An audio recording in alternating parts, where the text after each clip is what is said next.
అందరికీ నమస్కారం. జూన్ 21వ తేదీ అంతర్జాతీయ యోగా దినోత్సవ సందర్భంగా మనందరం కార్తీక మాసం ధనుర్మాసం లాగా జూన్ మాసాన్ని యోగా మాసంగా గుర్తించి నెలంతా శారీరక మానసిక ఆరోగ్యాన్ని పెంపొందించుకోవటానికి నిజ జీవితంలో యోగాను ఒక భాగంగా చేసుకుని అందరూ ఆచరించాలని మన ప్రధానమంత్రి శ్రీ నరేంద్ర మోడీ గారు మరియు ఆంధ్రాను యోగాంధ్రగా మార్చాలని ఆంధ్రప్రదేశ్ ముఖ్యమంత్రి శ్రీ నారా చంద్రబాబు నాయుడు గారు ఇంటింటికి యోగా చేరాలని సంకల్పించారు. ఇందులో భాగంగా ఇంటింటికి యోగా కార్యక్రమానికి మీ అందరికీ స్వాగతం.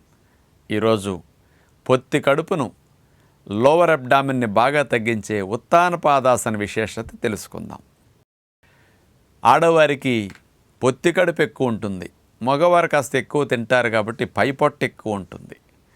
కానీ ఎవరికి పొత్తి కడుపు ఎక్కువ ఉన్నా దాన్ని తగ్గించుకోవడానికి అద్భుతంగా ఉపయోగపడే ది బెస్ట్ ఆసన్ ఉత్తాన పాదాసన్. మరి దీన్ని ముందు నుంచి గనక చేస్తే అసలు పొట్ట అనేది కింద భాగంలో ఎప్పటికీ పెరగదు. డెలివరీ అయినా కానీ పొట్ట అక్కడ సాగకుండా ముందు నుంచి చేసుకునే వారికి అట్లాంటి లాభాన్ని అందిస్తుంది. ఈ ఉత్తాన పాదాసన్ని నడుము నొప్పులు ఎక్కువ ఉన్నవారు, డిస్క్ ప్రాబ్లం ఉన్నవారు, సయాటిక్ పెయిన్ ఉన్నవారు, లోవర్ బ్యాక్ పెయిన్ ఉన్నవారు, హెర్నియా ఎక్కువ కింద భాగాల్లో బొడ్డు భాగంలో ఉన్నవారు మాత్రం చేయకూడదని ముందే గుర్తించండి. వాళ్ళు అలాంటి సమస్యలు తగ్గించుకున్నాక దీన్ని చేయాలి.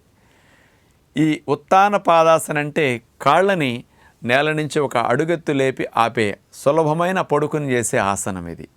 అది ఎలా చేయాలో ఇప్పుడు మీరు చూద్దిరి. కానీ ఇలా మనం వెళ్ళకిలా పడుకున్న తర్వాత యోగా మ్యాట్ పైన అరిచేతుల్ని నేల కానేటట్టు సీటు కింద అట్లా పెట్టుకుంటాం అన్నమాట. ఫస్ట్ అలా ఒక కాలుని పైకి లేపి 45 డిగ్రీస్ 50 డిగ్రీస్లో లేపి అట్లా ఆపుతాం.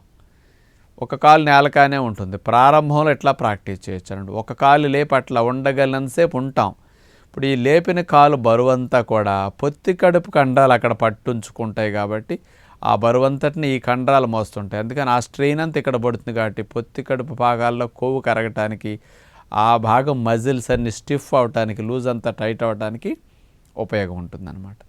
ఇలా ఒక కాలు పైకి లేపి ఆపి ఉత్తాన పాదాసన చేసిన తర్వాత ఈ కాలు కింద పెట్టేసి రిలాక్స్ అవుతాం.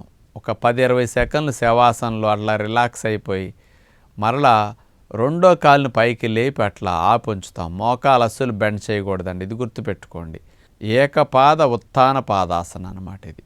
ఒక పాదంతో చేశాం కాబట్టి ఇలా చేయొచ్చు. రెండు బాగా బరువు ఎక్కువ ఉండి పొత్తికోడు కండరాలు బాగా బలహీనంగా ఉన్నవారు, రెండు కాళ్ళు లేపలేని వారికి ఒక కాలు లేపి ఇట్లా ఆపటం అనేది తేలిగ్గా వచ్చి ఫలితాన్ని ఇచ్చే మంచి ఆసనం అన్నమాట.